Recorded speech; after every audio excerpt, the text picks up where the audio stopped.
نحمده ونصلي على رسوله الكريم اما بعد فاعوذ بالله من الشيطان الرجيم بسم الله الرحمن الرحيم بل يريد الانسان ليفجر امامه يسأل ايان يوم القيامة فاذا برق البصر وخسف القمر وجمع الشمس والقمر يقول الانسان يومئذ اين المفر كلا لا وزر الى ربك يومئذ المستقر ينبأ الانسان يومئذ بما قدم واخر بل الانسان على نفسه بصيرة ولو القى معاذيره لا تحرك به لسانك لتعجل به ان علينا جمعه وقرآنه فإذا قرأناه فاتبع قرآنه ثم ان علينا بيانه صدق الله العظيم رب اشرح لي صدری ویسر لی امری واحلل عقدۃ من لسانی یفقهوا قولی اللهم ربنا الہمنا رشدنا واعذنا من شرور انفسنا اللهم ارنا الحق حقا وارزقنا اتباعه وارنا الباطل باطلا وارزقنا اجتنابه آمین یا رب العالمین۔ یہ جو نقشہ کھینچا گیا ہے قرآن مجید میں سورہ قیامہ کی ان آیات میں، الساعہ، جب وہ گھڑی آئے گی، والساعۃ ادھیٰ وامر، بہت کڑوی گھڑی ہوگی، بہت سخت مرحلہ ہوگا، ہلچل ہوگی۔ اور ڈاکٹر بشیر الدین محمود کا خیال یہ ہے کہ یہ نظام شمسی میں ہوگا یہ سارا کا سارا اختلال۔ اس کائنات کے اندر بہت سی گیلیکسیز ہیں، تو ایسا محسوس ہوتا ہے کہ بعض گیلیکسیز کی قیامت واقع ہو چکی، وہ بلیک ہولز کے اندر دفن ہو چکی، اور ہماری جو گیلیکسی ہے جس میں یہ زمین ہے ہماری، جب یہ قیامت آئے گی تو اس کا سارا جو اختلال جو ہوگا وہ در حقیقت اس نظام شمسی کے اندر ہوگا۔ اب نظام شمسی میں آپ کو معلوم ہے کہ سورج مرکز ہے، اس کے گرد جو ہیں سیارے چکر لگا رہے ہیں، چاند ہے مختلف سیاروں کے گرد چکر لگا رہے ہیں۔ یہ نظام جو ہے ایک میوچول بیلنس، گریویٹیشنل فورسز جو ہیں ان کا ایک میوچول بیلنس ہے جس کے تحت یہ نظام قائم ہے۔ اس بیلنس کو ایک جگہ سے بھی ذرا ڈسٹرب کر دیا جائے تو کیا ہوگا؟ ظاہر بات ہے اس کرے سے اس کرے کا فاصلہ اور اس کرے سے اس کرے کا فاصلہ، یہ فورسز گریویٹیشنل جو بیلنس کیے ہوئے ہیں، ذرا سی یہ چیز ہٹ جائے، ادھر کا فاصلہ کم ہو گیا ادھر کا زیادہ ہو گیا، وہ کرہ اس کو کھینچ لے گا اپنی طرف، پھر یہ ٹکرائیں گے ایک دوسرے کے ساتھ۔ اس کا نقشہ ہے جو یہاں کھینچا گیا ہے۔ فَإِذَا بَرِقَ الْبَصَرُ، برق البصر کیوں ہوگا؟ سورج جو ہے زمین کے بہت قریب آ جائے گا، اس کی روشنی اتنی ہوگی کہ نگاہیں چنیا جائیں گی۔ اس کو ہمارے ہاں عام روایات میں قیامت کے ذکر میں کہا جاتا ہے سورج سوا نیزے پر ہوگا، یہ عام ہماری روایات ہے، سوا نیزے پر ہوگا، اور اس کی وجہ سے شدید تباغت اور گرمی ہوگی، اور اپنے پسینوں کے اندر لوگ ڈوب رہے ہوں گے، پسینے سمندر کے مانند ہو جائیں گے۔ اس کا قرآن مجید میں کہیں ذکر نہیں ہے، ہو سکتا ہے بعض احادیث میں ذکر ہو، لیکن یہ ہمارے ہاں کی وہ روایات ہیں کہ جو آتی ہیں کہ سورج سوا نیزے پر، لیکن قرآن یہ بتا رہا ہے کہ سورج جو ہے چاند کو گھسیٹ کر اور اپنے اندر دفن کر لے گا۔ فَإِذَا بَرِقَ الْبَصَرُ وَخَسَفَ الْقَمَرُ، اور خسف کے دونوں معنی ہیں، یعنی چاند کا گہنا جانا اور چاند کا دھس جانا، زمین دھس جاتی ہے خسف کہتے ہیں اسے ہم۔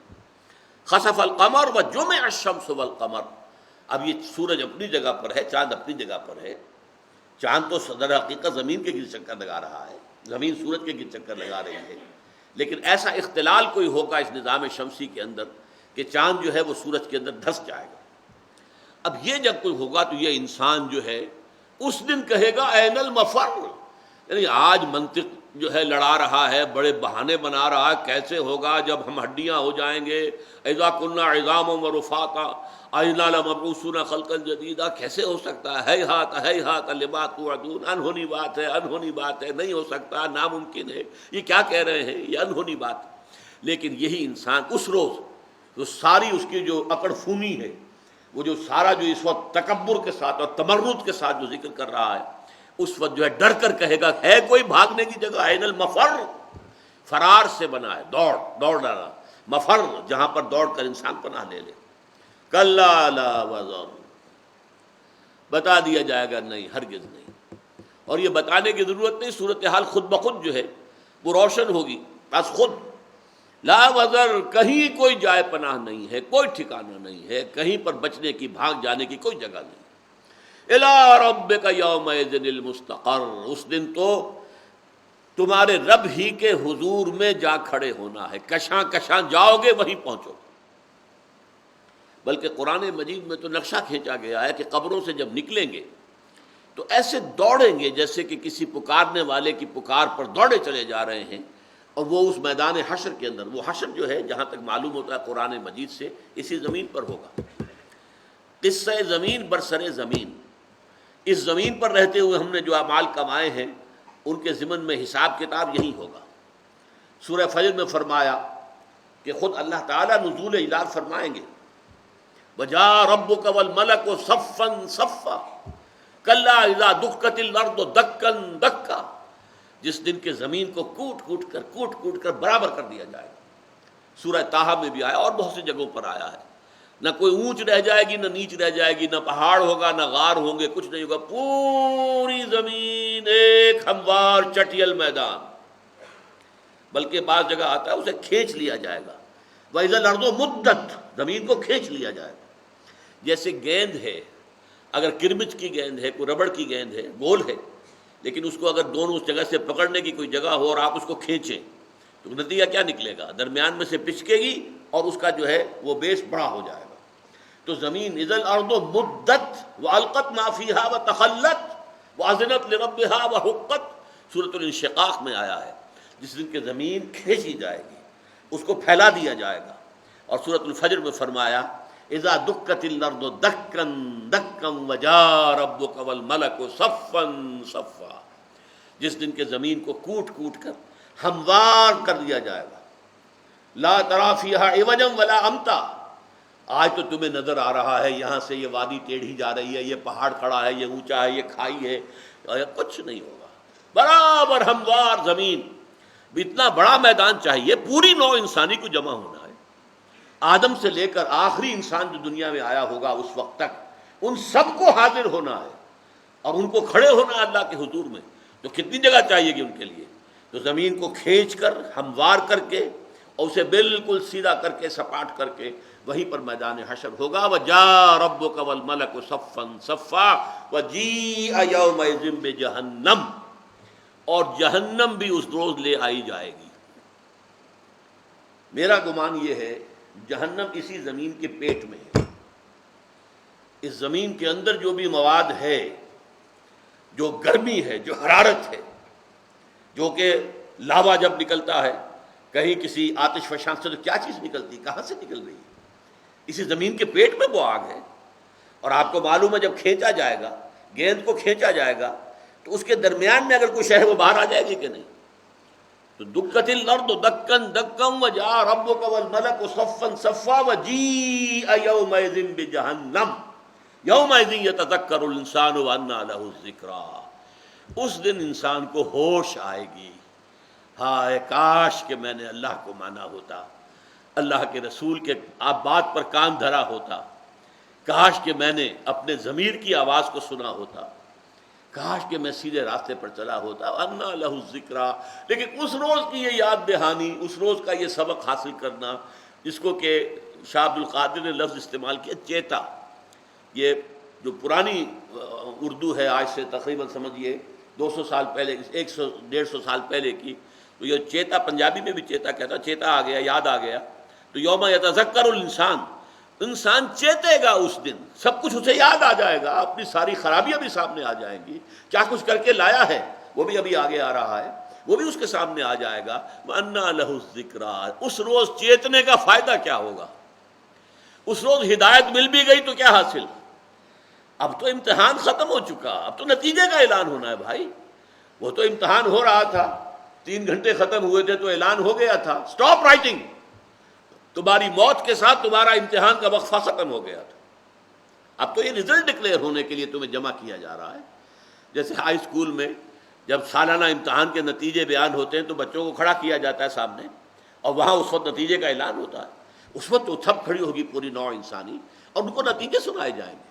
تو یومئذ یتذکر الانسان وانیٰ لہ الذکریٰ، یقول یا لیتنی قدمت لحیاتی، اس روز انسان کہے کہ کاش کہ میں نے اپنی اس زندگی کے لیے کچھ آگے بھیجا ہوتا. حیاتی، اصل زندگی تو یہ تھی جسے میں بھولا رہا، آج وہ اصل زندگی سامنے آ گئی. وہی نقشہ یہاں ہے، کلا لا وزر الی ربک یومئذ المستقر ینبأ الانسان یومئذ بما قدم واخر. اس روز انسان کو بتا دیا جائے گا، متنبع کر دیا جائے گا، واقف کرا دیا جائے گا اس نے کیا آگے کیا کیا پیچھے کیا. یہ قدمہ اور اخر جو الفاظ آتے قرآن مجید میں، اور یہ ابتدائی مکی صورتوں میں بہت مرتبہ آئے ہیں، اس کے دو مفہوم ہیں. دنیا میں ہر انسان ہر وقت ایک کسی مسئلے میں ایک راستہ یہ حق کا ہے اور ایک راستہ یہ غلط تو ہے لیکن نفع ہے اس میں. آپ نے کون سے راستے کو آگے کیا، کون سے کو پیچھے کیا، اسی میں سارا دار و مدار ہے. آپ نے حق کے راستے کو آگے کیا، اس کے پیچھے پیچھے چلے، یا آپ نے غلط راستے کو آگے کیا اور اس کا اتباع کیا، اس کے پیچھے چلے. وہ قدمہ و اخرا، کس چیز کو آگے کیا، کس چیز کو پیچھے کیا. حق پرستی کو، حلال خوری کو پیچھے مارا، پیچھے دیا، پیچھے کر دیا. حرام خوری کو اور ظلم کو، ناانصافی کو، جھوٹ کو، اس کو آگے کر دیا. اور ایک مفہوم یہ ہے کہ انسانی اعمال کے یہ دو پہلو ہیں. ہمارے اعمال کا ایک حصہ وہ ہے جو ہماری زندگیوں میں ہی آگے جا کر جمع ہو رہا ہے. بڑے وہ ہمارے کھاتے کھلے ہوئے ڈیبٹ کریڈٹ کے کھاتے ہیں، ہمارا یہ عمل ڈیبٹ میں گیا، یہ کریڈٹ میں گیا، یہ ہماری نیکی تھی، یہ بدی تھی، جمع ہو رہا ہے، سب کچھ لکھا جا رہا ہے. اعمال نامہ، وہ اعمال نامہ جس کے بارے میں پھر آتا ہے سورہ بنی اسرائیل میں کہ وہ جب انسان کے سامنے لے آیا جائے گا، کہا اقرا کتابک، بھائی خود پڑھو اپنا اعمال نامہ، کفا بنفسک اليوم علیک حسیبا. کسی اور اکاؤنٹنٹ کی ضرورت نہیں ہے جو تمہاری بیلنس شیٹ تیار کرے، تم خود حساب کتاب کر لو. تمہارا اعمال نامہ تمہارے ہاتھ میں. اعمال نامے پکڑا دیے جائیں گے، داہنے ہاتھ میں یا بائیں ہاتھ میں دے دیے جائیں گے. یہ تمہارا اعمال نامہ، یہ تمہارے کرتوت، دیکھ لو. یُنبَّأُ الْإِنسَانُ يَوْمَئِذٍ بِمَا قَدَّمَ وَأَخَّرَ. تو ایک تو ہمارے اعمال وہ ہیں جو ہماری زندگیوں میں ہی آگے جا کر ڈپازٹ ہو رہے ہیں آخرت کے اندر، یا وہ گناہ ہیں اور یا وہ نیکیاں ہیں، بھلائیاں ہیں یا برائیاں ہیں، خیر ہے یا شر ہے. اور ایک ہمارے اعمال کے وہ اثرات ہیں جو ہمارے بعد بھی چلتے رہیں گے. آپ نے ایک غلط کام کیا، اس کے نتیجہ جو نکلا وہ نتیجہ آپ کے بعد بھی جاری رہے گا. آپ نے اولاد کی صحیح تربیت نہیں کی، اولاد جو ہے فاسق اور فاجر بن کر اٹھی، وہ آپ کے نامہ اعمال کے اندر گناہ درج ہوتا رہے گا. اولاد کے سارے گناہ آپ کے حساب میں بھی درج ہوں گے. آپ نے انہیں اعلیٰ سے اعلیٰ تعلیم دلوائی، آپ نے انہیں امریکن اسکول میں پڑھایا، کبھی یہ نہیں سوچا کہ اللہ کے دین کی بھی کوئی تعلیم دی ہے، کبھی ان کے اندر ایمان اور تقویٰ پیدا کرنے کی بھی کوشش کی ہے، یہ کبھی نہیں سوچا. یہ اولاد جو آپ چھوڑ کر جائیں گے، یہ آپ کے پیچھے، آپ کے بعد، آپ کے نامہ اعمال کے اندر ان کی جو خرمستیاں ہوں گی، ان خرمستیوں کا حساب آپ کے حساب میں بھی درج ہوتا چلا جائے گا. اور اگر آپ نے نیک اولاد چھوڑی ہے، صدقہ جاریہ کہتے ہیں، بہترین صدقہ جاریہ نیک اولاد ہے. صدقہ جاریہ اور بھی ہے. آپ نے لوگوں کی سہولت کے لیے کنواں کھدوا دیا. اب پچھلے زمانے میں بڑی بات ہوتی تھی یہ کنواں کھدوا دینا. کوئی سرائے بنا دی، وہ ہوٹل تو نہیں ہوتے تھے، کوئی سرائے بنا دی جہاں آدمی ایک رات جو ہے آرام سے ٹھہر جائے، اس سے کوئی کرایہ ورایہ نہیں لیتے تھے، اور بڑا سستا سا کھانا بھی، وہ ڈھابے کی روٹی مل جاتی تھی. سرائے ہو گئی، کنواں ہو گیا، کوئی یتیم خانہ کھول دیا. یہ بھی سب صدقات جاریہ کہلاتے ہیں، صدقہ جاریہ. دارالعلوم شروع کر دیا. اب دارالعلوم سے جو پڑھیں گے، جو نکلیں گے فارغ التحصیل ہو کر، ان کے ذریعے سے علم جہاں جہاں تک پہنچے گا، خیر جہاں تک پہنچے گا، وہ جو مؤسسین ہیں اس دارالعلوم کے، وہ جس شخص نے کہ اپنی زمین ہبہ کی تھی، وقف کی تھی اس دارالعلوم کے لیے، اور وہ کہ جنہوں نے اس کے لیے اپنا وقت لگایا تھا، محنت کی تھی، اپنی جو ہے اپنے اوقات صرف کیے تھے، اور دارالعلوم کو جو ہے شروع میں چلایا تھا، ان سب کا کھاتہ کھلا رہے گا تا قیام قیامت. جو خیر بھی اس دارالعلوم سے برآمد ہوگا، اس کے مؤسسین کے کھاتے میں اس کا اندراج ہوگا، بغیر اس کے کہ جو اس عمل کو کریں گے ان کے عمل میں کوئی کمی نہیں ہوگی. اولاد اگر نیک اٹھی ہے اور وہ نیک کام کر رہی ہے تو ان کو اپنے عمل کا بھرپور پورا جو ہے جزا ملے گی، لیکن اتنی ہی جزا ان کے والدین کے حساب میں جمع کر دی جائے گی، اتنا ہی خیر۔ یہ ہے قدم و اخر۔ ہر شخص کچھ اعمال اپنی زندگی ہی میں آگے بھیج دیتا ہے، جو اس کی زندگی ہی میں آخرت کے بینک میں ڈپازٹ ہو رہے ہیں، ڈیبٹ کریڈٹ ہو رہے ہیں، نیکی ہے یا بدی ہے۔ اور ایک یہ ہے کہ اس کے جانے کے بعد اس کے اعمال بد کے جو نتائج ہیں۔ میں نے مثال دی تھی نا کہ ایک بوڑھا شخص ایک جوان آدمی کو قتل کر دیتا ہے، آپ کیا سزا دے لیں گے اسے؟ اول تو یہ کہ وہ پکڑا جائے، گرفتار ہو، اس پر جرم ثابت ہو، وکیلوں کے سارے دلائل جو ہے وہ فیل ہو جائے، پھر جج بھی نہ خریدے جا سکیں۔ فرض کیجئے کہ پھانسی کی سزا آپ نے دے دی، کیا سزا دے دی آپ نے؟ یہ بوڑھا آدمی کھا پی چکا تھا، اپنی زندگی گزار چکا تھا، اس کے بچے پل بڑھ چکے تھے، اپنی اپنی جگہوں پر تھے۔ اس نے مارا ہے جوان آدمی کو، جس کی جوان بیوی بیوہ ہوئی ہے، جس کے چھوٹے چھوٹے بچے یتیم ہوئے۔ ان یتیموں کے سر سے باپ کا سایہ اٹھا ہے۔ وہ یتیم اگر اس وجہ سے بگڑ کر اٹھتے ہیں تو اس کا سارا گناہ کا جو ہے کھاتا اس شخص کے کہ جس نے ظلم کیا اور قتل کیا، اس کے کھاتے میں جمع ہوتا چلا جائے گا۔ وہ اثرات کہاں تک جائیں گے اس کے جرم کے؟ آپ زیادہ پھانسی دے دیں گے، کیا سزا ہوئی؟ کچھ بھی نہیں۔ وہ تو یہ کہ بوڑھا آدمی تھا، اس نے تو صرف ایک لبلبی دبانی تھی۔ آج کیا مشکل ہے کسی کو قتل کرنا؟ کوئی تلوار کا وار کرنے کی ضرورت نہیں، کوئی خنجر بھونکنے کی ضرورت نہیں، ذرا سا ٹریگل دبانا ہے اور ایک برس نکل آئے گا آپ کے اسٹین گن میں سے یا کلاشنکوف میں سے۔ لیکن یہ کہ سزا و جزا وہ آخرت کے اندر ہوگی، یہاں کوئی سزا نہیں ہو سکتی۔ اور وہاں ہر شے کا حساب، کمپیوٹرز جو ہیں اللہ تعالیٰ کے، وہ بہت بڑے کمپیوٹرز ہیں۔ آپ کو معلوم ہے کمپیوٹرز کے سلسلے میں بھی یہ منوپولی بنی ہوئی ہے بڑے ملکوں کی۔ وہ سب سے جو زیادہ سینسٹیو اور اونچے گریڈ کے کمپیوٹر ہیں وہ ہمارے تھرڈ ورلڈ ملکوں کو نہیں دیتے، مسلمانوں کو دینے کو تیار نہیں ہے۔ بھارت کو پھر بھی دے دیے انہوں نے، ہمیں وہ نہیں دیں گے کہ اب بھی کہیں حساب کتاب اسی طرح کا کر کے اور اسی طرح کی چیزیں ایجاد کرنی نہ شروع کر دیں۔ تو یہ جو کمپیوٹر اللہ کا ہے، ہر شے کا حساب کتاب وہاں پر ہوگا۔ واللہ سریع الحساب، اللہ کو حساب چکاتے دیر نہیں لگے گی، وہاں پہ وقت نہیں لگے گا، بلکہ اعمال نامہ اقرا کتابک کفی بنفسک اليوم علیک حسیبا۔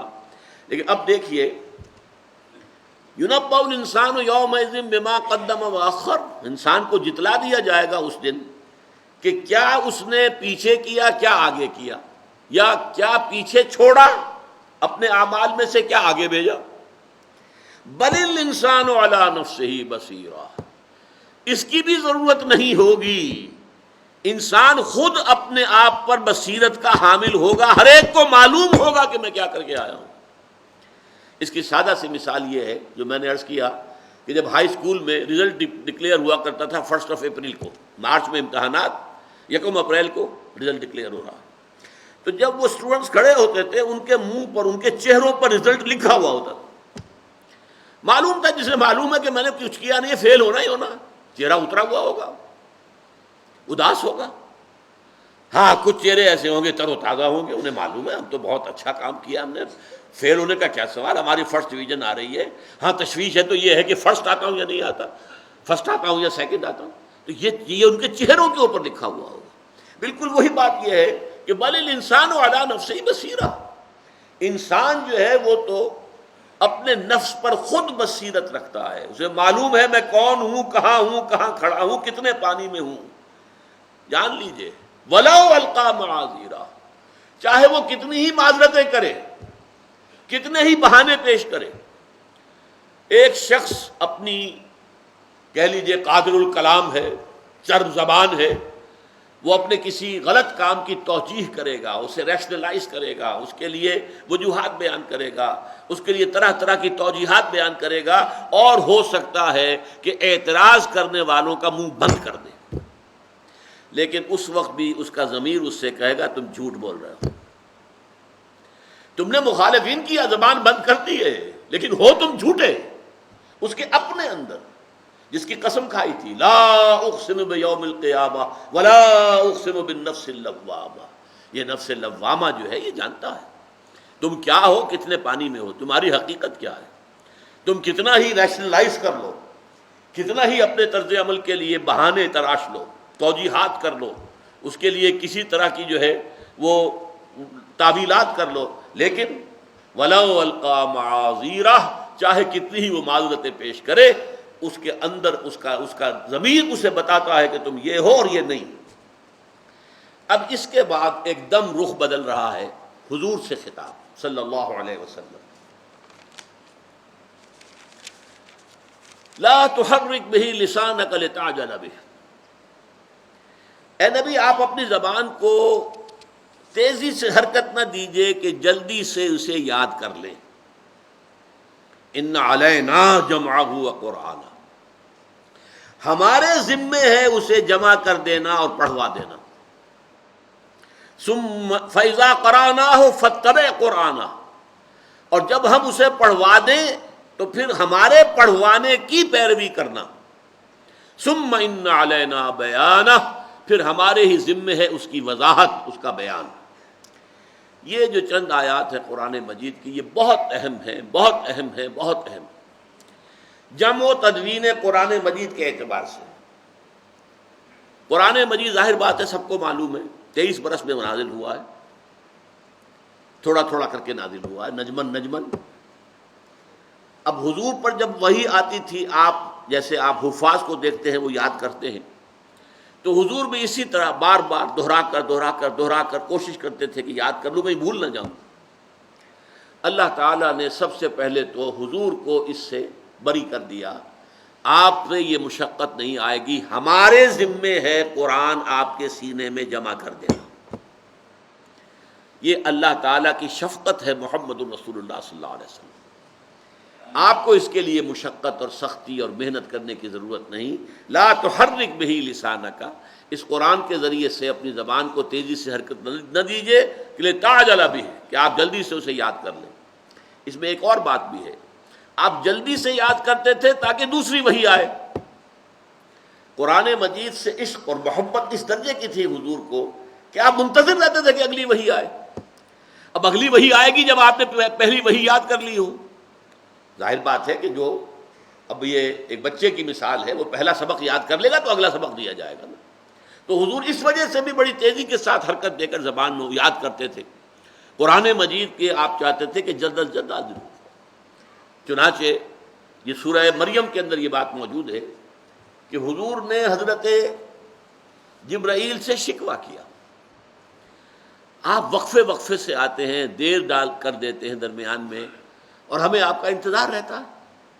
یہ جو محبت تھی قرآن کی، تو اس کا جواب دلوایا گیا سورہ مریم میں، وَمَا نَتَنَزَّلُ إِلَّا بِأَمْرِ رَبِّكَ، اے محمد ہم آپ کے رب کے حکم کے بغیر نازل نہیں ہو سکتے، لَهُ مَا بَيْنَ أَيْدِينَا وَمَا خَلْفَنَا وَمَا بَيْنَ ذَلِكَ، اختیار مطلق اسی کا ہے، ہر اس شے کا بھی جو ہمارے سامنے ہے، ہر اس شے کا بھی جو ہمارے پیچھے ہے، اور ہر اس شے کا بھی جو ان دونوں کے مابین ہے۔ ذرا اندازہ کیجئے ان الفاظ کا، غور کیجئے، میرے سامنے یہ ہے، میرے پیچھے یہ ہے، سامنے اور پیچھے کے درمیان کون ہے؟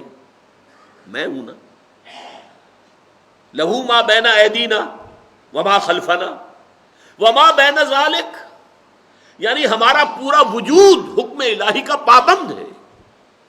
فرشتوں کے بارے میں جان لیجئے، قرآن مجید میں کھول کر یہ بیان کیا گیا ہے کہ وہ اللہ تعالیٰ کے حکم کے پابند ہیں۔ یفعلون ما یؤمرون لا یعصون اللہ ما امرہم، سورہ تحریم میں فرمایا ویفعلون ما یؤمرون، وہ کبھی بھی اللہ تعالیٰ کے حکم کی نافرمانی نہیں کرتے، وہی کچھ کرتے ہیں جس کا حکم ملتا ہے۔ تو اس لیے ہم جو آتے ہیں، وما کان ربک نسیا، اور اے نبی صلی اللہ علیہ وسلم آپ کا رب بھولتا نہیں ہے۔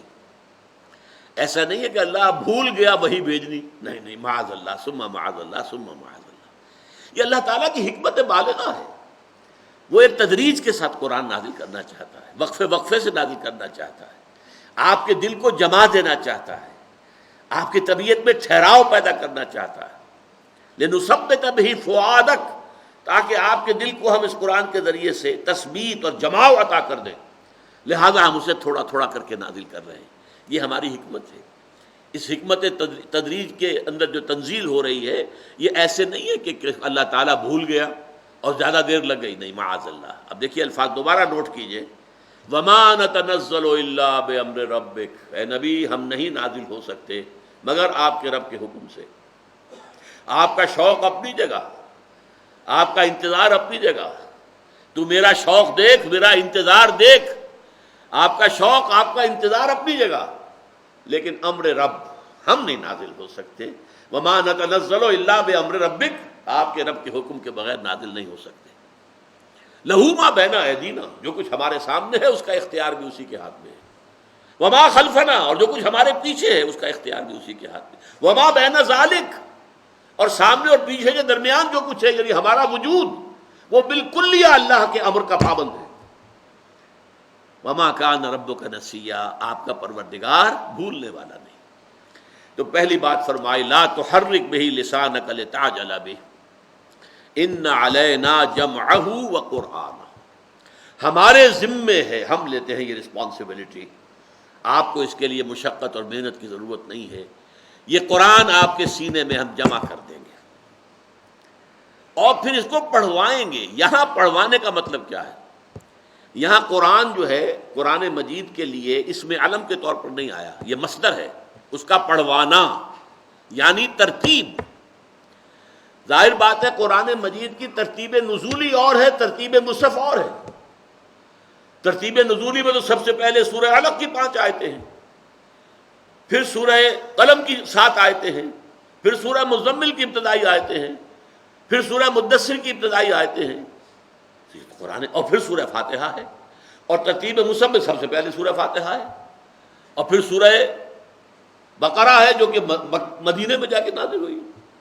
تو ترتیب مصحف اور ہے، ترتیب نزولی اور ہے۔ ظاہر بات ہے جب نازل ہوتی تھی کوئی آیت، اب اس کا قرآن مجید کی ترتیب میں مقام کہاں ہے یہ بھی معین کر دیا جاتا تھا۔ چنانچہ احادیث میں آتا ہے کہ جب بھی کوئی نئی وحی آتی تھی، حضور جو کاتبین وحی تھے ان کو آپ حکم دیتے تھے ان آیات کو فلاں صورت میں فلاں آیت کے بعد درج کر لو۔ یہ ترتیب اور تدوین قرآن مجید بھی اللہ نے کی ہے، اللہ کے رسول نے کی ہے۔ اصل میں ہمارے ہاں بعض مغالطے ہیں لوگوں کے ذہنوں کے اندر۔ حضرت عثمان رضی اللہ تعالیٰ عنہ کے لیے ہمارے جمعہ کے خطبات میں جامع آیات القرآن، آیات قرآنی کے جمع کرنے والے حضرت عثمان ابن عفان رضی اللہ تعالیٰ عنہ، بہت بڑا مغالطہ آمیز ہے یہ بات۔ اس سے لوگوں کو یہ مغالطہ ہوتا ہے کہ شاید اس سے پہلے قرآن جمع ہوا ہی نہیں تھا۔ نہیں، قرآن جمع حضور کی اپنی زندگی میں ہو چکا ہے، اس کی ترتیب مکمل ہو چکی ہے۔ اس ترتیب کے ساتھ ہر رمضان میں حضور صلی اللہ علیہ وسلم حضرت جبرائیل کے ساتھ دورہ کرتے تھے قرآن کا، اور جو آپ کی حیات دنیاوی کا آخری رمضان تھا اس میں آپ نے 2 مرتبہ پورے قرآن کا دورہ کیا حضرت جبرائیل کے ساتھ، جیسے کہ ہمارے حفاظ دورہ کرتے ہیں۔ تو ترتیب ہو چکی تھی۔ ہاں، کہیں لکھا ہوا کتابی شکل میں جمع شدہ موجود نہیں تھا۔ کسی کے پاس کچھ صورتیں لکھی ہوئی ہیں، کسی کے پاس کوئی آیتیں لکھی ہوئی ہیں، کسی کے پاس کوئی اونٹ کی شانے کی ہڈی کے اوپر کچھ لکھا ہوا ہے، کسی کے پاس کسی کپڑے پہ کتابیں تھیں، نہ چھاپے خانہ تھا، کچھ بھی تو نہیں تھا۔ اور قوم وہ تھی جو ان پڑھ امیین، ان میں پڑھنے لکھنے والے ہی گنتی کے لوگ تھے۔ اس اعتبار سے یہ صحیح ہے، ایک کتاب میں جیسے آج ہمارے پاس قرآن ہے جسے ہم کہتے ہیں ما بین الدفتین، یہ جو جلد کے 2 گتے ہیں جن کے مابین قرآن ہے، اس شکل میں کوئی قرآن حضور کی حیات طیبہ میں موجود نہیں تھا۔ لیکن اس کا یہ مطلب نہیں ہے کہ قرآن مرتب اور مدون نہیں ہوا تھا، جمع نہیں ہوا تھا۔ قرآن جمع ہو گیا تھا، مرتب ہو گیا تھا، مدون ہو گیا تھا، اس کی ترتیب مصحف طے ہو چکی تھی۔ البتہ اس کے بعد پھر حضرت ابو بکر رضی اللہ تعالیٰ عنہ کے عہد خلافت میں جب یہ جو مرتدین تھے، جو نئے جھوٹے نبیوں کے ماننے والے پیدا ہو گئے تھے، ان کے خلاف جہاد اور قتال ہوا اور بہت سے حفاظ جو ہیں شہید ہو گئے، تو تشویش پیدا ہوئی کہ اس تیزی کے ساتھ حفاظ اگر شہید ہو جائیں گے تو کہیں قرآن گم نہ ہو جائے۔ لہذا تجویز آئی کہ اسے کتابی شکل میں مرتب کر لیا جائے۔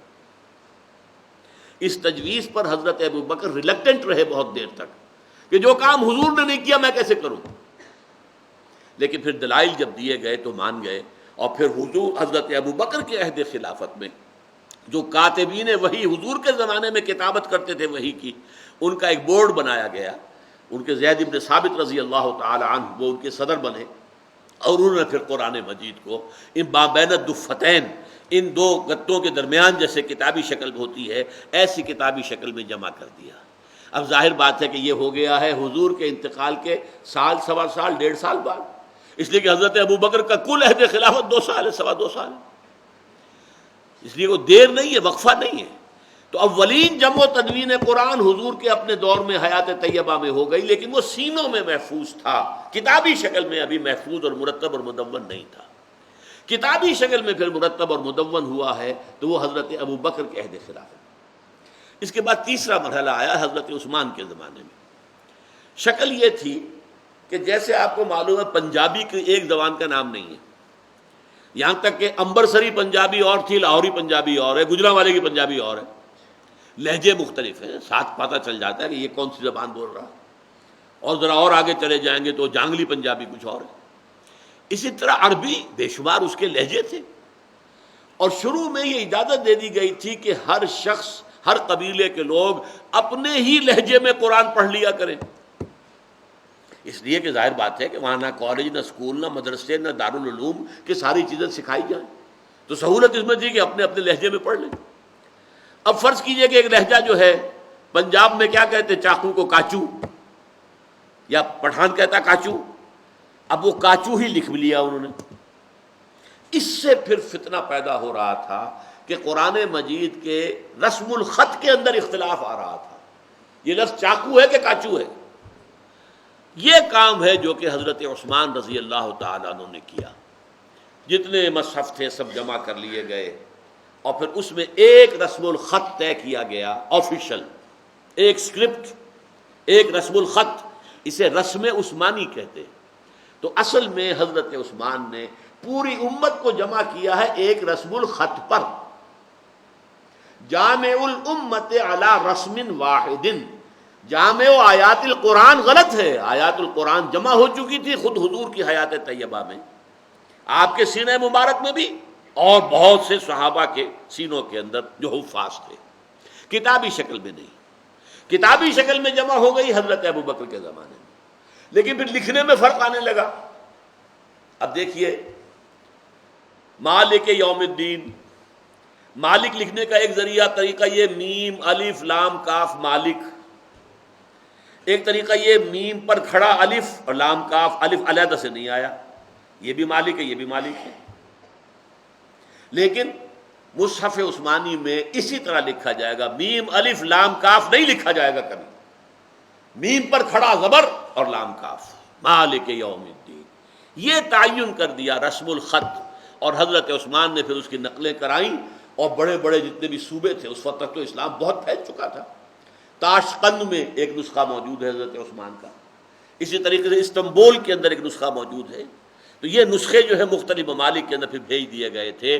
تو ایک رسم الخط پر حضرت عثمان نے امت کو جمع کر دیا، ورنہ قرآن مجید کی جمع و تدوین حضور کی اپنی حیات طیبہ میں ہو چکی تھی، حضور کے سینہ مبارک میں اور حفاظ کرام کے سینہ ہائے مبارک میں۔ اس کے بعد کتابی شکل میں مرتب ہوا ہے اور جمع ہوا ہے حضرت ابوبکر کے زمانے میں۔ اب یہ باتیں وہ ہیں کہ جس کے بارے میں بہت سے شکوک و شبہات جو ہیں، وہ خاص طور پر اہل تشیع نے جو ہے وہ بہت سے شکوک پیدا کیے ہیں اس میں۔ اگرچہ یہ ہے کہ اہل تشیع کے بارے میں بھی بعض بہت ان کے جو بڑے اونچے جو بھی علماء ہیں وہ کہتے ہیں کہ نہیں، یہی رسم الخط ہے، یہی صحیح ہے قرآن، نہ اس میں کوئی کمی ہے نہ بیشی۔ لیکن ان کے یہاں جیسے ہمارے یہاں ہوتے ہیں بریلوی، ایک تو عالم دین ہوگا بریلوی، اونچی سطح کا عالم دین، ایک ہوتا ہے عام واعظ نعت خواں، وہ جو قلابے ملاتا ہے ادھر سے ادھر کے۔ اسی طریقے سے اہل تشیع کے ہم جو ذاکرین ہیں، وہ تو اپنے جو زمین و آسمان کے قلابے ملاتے ہیں، اس میں انہوں نے قرآن مجید کے بارے میں بھی شکوک پیدا کر دیے، یہ قرآن وہ ہے ہی نہیں۔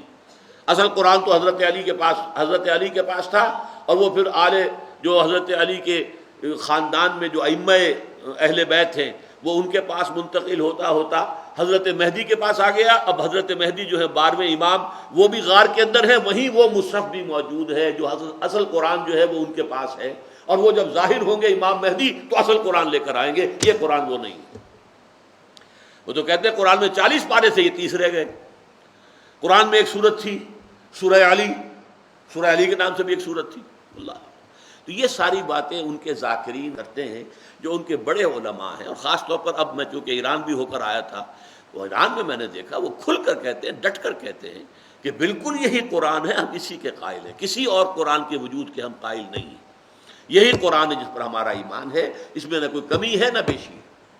اور اس وقت یہ کہ اس قرآن کی خدمت ایک تو ہو رہی ہے سعودی عرب کی طرف سے بہت بڑے پیمانے پر، جو قرآن مجید عمدہ ترین کاغذ پر، آرٹ پیپر پر، نہایت عمدہ جلد پر، ہمارے ہاں تو کسی کتاب کی وہ جلد بند ہی نہیں سکتی جو کہ وہ قرآن مجید کی، اور ملینز کی تعداد میں سعودی عرب نے اس کے لیے خاص طور پر جو ایک مؤسسہ قائم کیا ہے، ایک وقف قائم کیا ہے، اس کے ذریعے سے وہ ملینز کی تعداد میں حاجیوں کو مفت دیتے ہیں۔ وہ قرآن مجید اگر مارکیٹ ریٹ پر آئے تو کئی 100 روپے کا ہوگا، اس سے کم نہیں ہوگا، 1000 کا ہو شاید، جو وہ مفت دیتے ہیں۔ اور دوسری خدمت جو ہے واقعتاً ماننا پڑتا ہے، مؤسسۃ القرآن جو ہے وہ ایران میں بھی قرآن مجید کی خدمت ہو رہی ہے۔ تو موجودہ ایرانی حکومت کے بارے میں جیسا کہ میں نے عرض کیا، ان کا یہ موقف ہے کہ یہی قرآن ہے اور یہی ترتیب ہے، اور یہ قرآن مکمل ہے، اس میں کوئی تحریف نہیں ہوئی، نہ کمی ہوئی نہ بیشی ہوئی۔ لا تحرک بہ لسانک لتعجل بہ ان علینا جمعہ وقرآنہ فاذا قرأناہ فاتبع قرآنہ۔ جب ہم اسے پڑھوا دیں یعنی اس کی ترتیب معین کر دیں تو پھر اسی ترتیب کی پیروی کیجیے، ترتیب مصحف کی پیروی کی جائے گی، ترتیب نزولی کی پیروی نہیں کی جائے گی۔ تراویح میں قرآن پڑھا جائے گا، ترتیب مصحف سے پڑھا جائے گا، ترتیب نزولی سے نہیں۔ ترتیب نزولی کی طرف توجہ بھی نہیں ہونی چاہیے، اور یقین کے ساتھ معلوم بھی نہیں۔ ترتیب نزولی جو ہے پورے قرآن مجید کی مرتب کرنا ناممکن ہے۔ چند ابتدائی صورتوں کے بارے میں، چند ابتدائی وحیوں کے بارے میں معلوم ہے، پہلے یہ آئی پھر یہ آئی پھر یہ آئی، لیکن پورے قرآن مجید کی ترتیب نزولی ناممکن ہے اس کو مرتب کرنا تیقن کے ساتھ۔ ثم ان علینا بیانہ، پھر ہمارے ہی ذمے ہے اس کو بیان کرنا، اس کی وضاحت کر دینا۔ کہیں اگر قرآن مجید میں کوئی آیت آ گئی ہے کہ جو پوری طریقے سے واضح نہیں ہو پائی، تو اللہ تعالیٰ پھر اور آیات نازل کر کے اسے واضح کر دیتے۔ روزے کے ضمن میں پہلا حکم آیا، پھر دوسرا حکم آیا۔ اسی طریقے سے کلالہ کے بارے میں حکم آیا سورہ نساء میں، لیکن اس کو کچھ صحابہ نہیں سمجھ پائے، تو دوبارہ آخر میں آخری آیت سورہ نساء کی پھر وہی ہے، یستفتونک قل اللہ یفتیکم فی الکلالہ۔ اے نبی یہ آپ سے پوچھ رہے ہیں کلالہ کے بارے میں، تو کہہ دیجئے اللہ تعالیٰ تمہیں فتویٰ دے رہا ہے۔ تو قرآن کی وضاحت قرآن کے ذریعے، نمبر ایک، قرآن کی وضاحت محمد کے ذریعے صلی اللہ علیہ وسلم۔ حدیث نبوی کیا ہے؟ حدیث نبوی قرآن مجید کی وضاحت ہے۔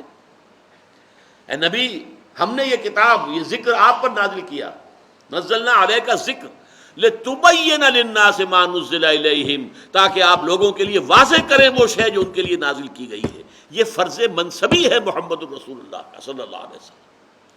تو جیسے قرآن مجید کی جمع و تدوین کے بارے میں جو جہلا ہیں، اہل تشیع کے جہلا، انہوں نے جو شکوک و شبہات پیدا کیے ہیں، اسی طریقے سے قرآن مجید کی وضاحت اور قرآن مجید کی توضیح اور قرآن مجید کی تشریح اور قرآنی احکام کی تفصیل کے ضمن میں جو سنت رسول کا مقام ہے، اس کی نفی کی ہے منکرین حدیث نے، اور یہ بھی بہت بڑا فتنہ ہے آج کی دنیا میں۔ بہت سے لوگ، پڑھے لکھے لوگ جو ہیں، یہ سر سید احمد خان سے شروع ہوا یہ فتنہ، یہ نوٹ کر لیجیے اچھی طرح۔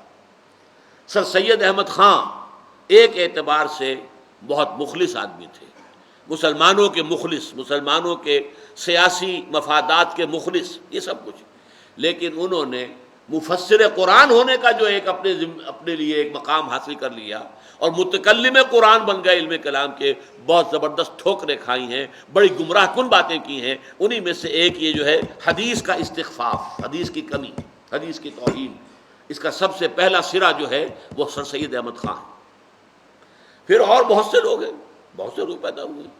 پنجاب میں مولوی عبداللہ چکڑالوی، بہت مشہور آدمی، غلام احمد پرویز، یہ ہمارے دور کے آدمی۔ اسی طریقے سے اسلم جراج پوری، بہت بڑے آدمی تھے یو پی کے۔ یہ سب لوگ ہیں جنہوں نے حدیث کی اہمیت اور سنت کی اہمیت کو کم کیا ہے، اور یہ بہت بڑا فتنہ ہے۔ جتنا بڑا فتنہ جو ہے ختم نبوت کے ضمن میں قادیانیوں نے اٹھایا ہے، ایک جھوٹے نبی کی نبوت کا پرچار کر کے، اتنا ہی بڑا فتنہ جو ہے سنت کی اہمیت کو کم کرنے کے ضمن میں منکرین سنت نے کیا۔ تو میں یہاں آپ سے عرض کر رہا ہوں کہ در حقیقت یہ جو ہے ثم ان علینا بیانہ، قرآن آج ہم نازل کر رہے ہیں، شروع میں آیتیں اتر رہی ہیں، اب ساری تفصیل ابھی شروع میں تو نہیں آئے گی نا، ہو سکتا ہے ان میں سے کسی بات کی وضاحت کی ضرورت ہو، اے نبی وہ بھی ہمارے ذمے ہے، ہم اس کی وضاحت کر دیں گے۔ کبھی وہ وضاحت قرآنی کے ذریعے سے ہو گئی، جیسے میں نے آپ کو بتایا کلالہ کے بارے میں، باقی وہ حضور کی سنت کے ذریعے سے آپ کا فرض منصبی قرار پایا کہ ہم نے انزلنا الیک الذکر لتبین للناس ما نزل الیہم، ہم نے آپ پر یہ الذکر نازل کیا ہے تاکہ آپ لوگوں کے لیے واضح کریں جو کچھ ان کے لیے نازل کیا گیا، یہ فرض منصبی ہے۔ اور یہ منکرین حدیث جو ہے حضور کو یہ حق بھی دینے کو تیار نہیں، وہ حضور کا حق ماننے کو تیار نہیں، میں کہہ رہا ہوں وہ فرض منصبی ہے، اگر وہ حضور نہ کرتے صلی اللہ علیہ وسلم تو گویا کہ اپنے فرض منصبی میں کوتاہی کے مرتکب ہوتے، نعوذ باللہ من ذالک۔ تو یہ اصل میں قرآن مجید کے اندر قرآن کے ذریعے سے تشریح اور پھر سنت رسول کے ذریعے سے، ثم ان علینا بیانہ، پھر ہمارے ذمے ہے اس کی وضاحت کر دینا۔ بارک اللہ لی ولکم فی القرآن العظیم ونفعنی وإیاکم بالآیات والذکر الحکیم۔